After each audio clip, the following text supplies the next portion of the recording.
I move to declare vacant the position of Chairperson of the Committee on Appropriations. There's a motion. The chair hears no objection. Said motion is carried. Session suspended.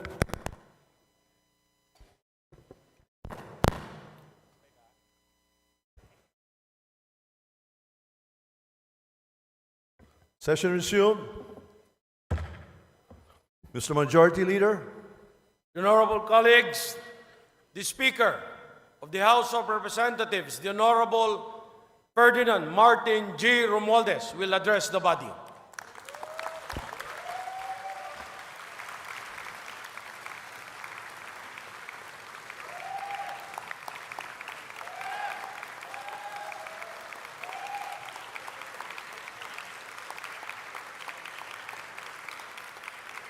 Thank you. Thank you, my honorable colleagues.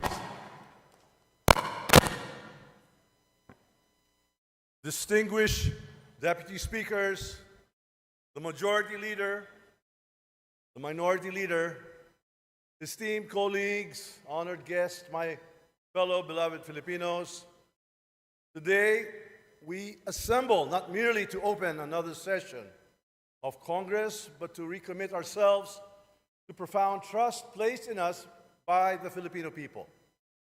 This chamber, the People's Chamber, stands as a testament to the enduring strength of democracy.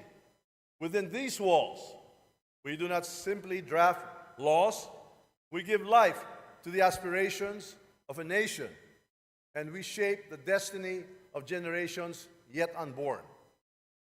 This gathering is a moment to reflect on our shared purpose, to serve as stewards of our nation's welfare, architects of its future, and guardians of its dignity. It is a reminder that leadership is not a privilege, but a responsibility, a sacred duty to act, to uplift, and to inspire. Leadership, as I see it, is not defined by the power we wield, but by the lives we change. It is measured not by the number of speeches delivered, but by the silent victories won in the hearts of our people. Victories of hope over despair, prosperity over poverty. In this chamber, our leadership must always be guided by a singular question: how does this serve the Filipino? Every law we pass, every debate we engage in, every budget we approve must answer this, for it is not in the pages of history, but in the lives of ordinary Filipinos that our legacy will be written and remembered.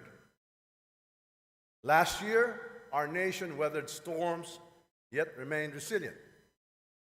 While the final growth domestic product figures for 2024 are still awaited, early projections indicate a solid growth rate in the range of 5.9% to 6.5%, despite the challenges brought about by a series of typhoons and global economic uncertainties.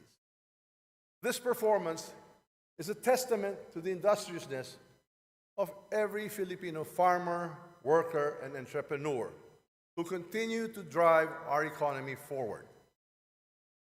This growth is the fruit of visionary leadership under President Ferdinand R. Marcos Jr. and his transformative Build Better, More infrastructure program, which injected over 1.2 trillion pesos into projects that now connect dreams to opportunities across the archipelago. Yet, let us be clear, numbers alone cannot define progress. Progress is meaningful only if it uplifts the lives of our people. Para saan ang pag-unlad kung hindi makikinabang ang ordinaryong Pilipino? While economic growth brought pride, inflation remained a challenge. And thanks to the decisive action Inflation eased to 4.9%, but the burden remains heavy for many families. Programs like Ayuda sa Kapos ang Kita program, AKAP, and Kadiwa ng Pangulo were launched not just as economic interventions, but expressions of our empathy. Governance, after all, must be both strategic and compassionate. Good governance demands transparency and accountability. This chamber is the vanguard of that principle. In the coming weeks, we will hold oversight hearings to ensure that people's money serves the people's needs. We will investigate the smuggling and hoarding that undermine our farmers and inflate food prices. We will probe 206 billion pesos in disallowed expenditures by the National Grid Corporation of the Philippines, ensuring energy reforms that lower electricity costs. We will demand answers for the 11.18 billion pesos worth of expired medicines and underutilized PhilHealth funds, an affront to every Filipino who struggles for access to health care. And we will scrutinize the alleged misuse of confidential funds, for no peso must go unaccounted for. Let this be our promise. Public trust is sacred, and this House will never betray it. Sa mga umatake sa atin para tumigil tayo sa mga investigasyon, may mensahe tayo sa kanila. Itutuloy natin ang trabaho na inaatang sa atin ng mamamayan. Hindi tayo atras sa anumang laban para sa bayan.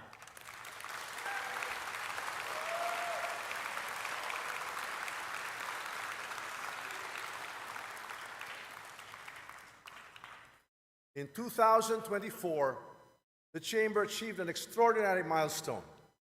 183 measures became laws.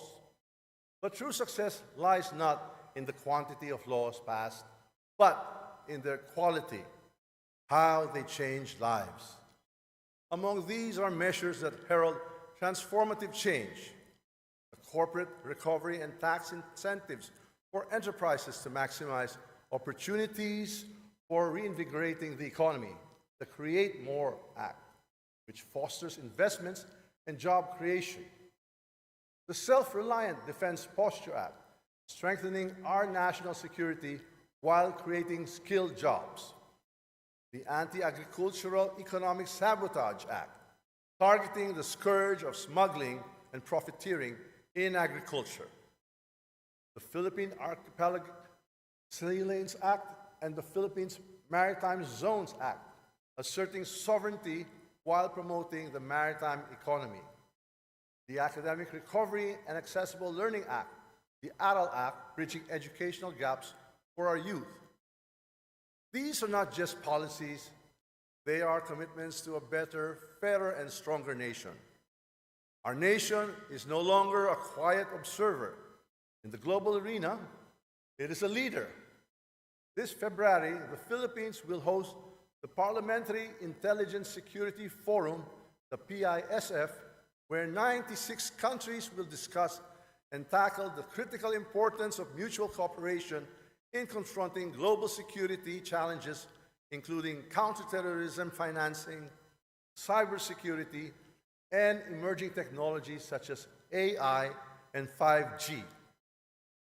In 2026, we will chair the Association of Southeast Asian Nations, ASEAN, and host the 47th IPA General Assembly. These are not mere diplomatic events, but opportunities to amplify our voice on regional stability and cooperation. The $100 billion in investments secured through state visits reflect international confidence in our nation's future. These investments will transform industries, generate employment, and push the Philippines toward a new era of prosperity. My dear colleagues, this is our moment to rise above partisan divisions and deliver for our people. Let history remember the 19th Congress not for its rhetoric, but for its resolve. Not for the titles we held, but for the lives we have uplifted. Let us legislate with empathy, govern with integrity, and lead with vision. Let us build a nation where every Filipino, no matter their station, feels the hand of government working for their benefit. And as I stand before you, I see not just colleagues, but partners in a shared mission to build a legacy worthy of the Filipino people's trust and sacrifices. To the Filipino people, I say this: your House of Representatives stands unwavering in its commitment to your dreams and your future. Together, we will ensure that no Filipino is left behind. Walang maiiwan.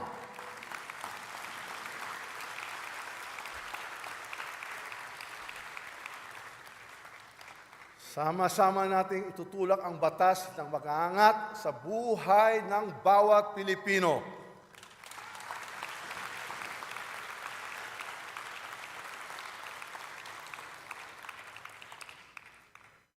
Let our work be a testament to what is possible when leaders serve with vision and compassion.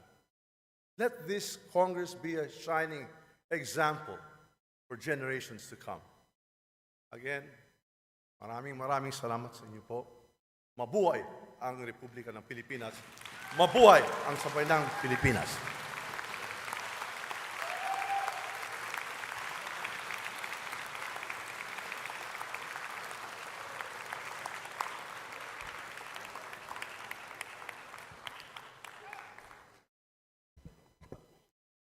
Mr. Speaker,